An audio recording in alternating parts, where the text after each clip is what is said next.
আঙ্কেলের কথাগুলো শুনে আপনাদের যাবেন, একটা কথা বলি, কলিজাত লাগছে। মার্কেটে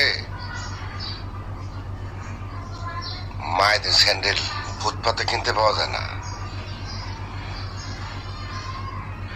বাবাদের স্যান্ডেল ফুটপাতে অনেক পাওয়া যায়।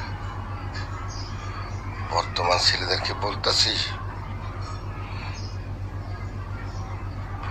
বাবাদেরকে অসম্মান করো না।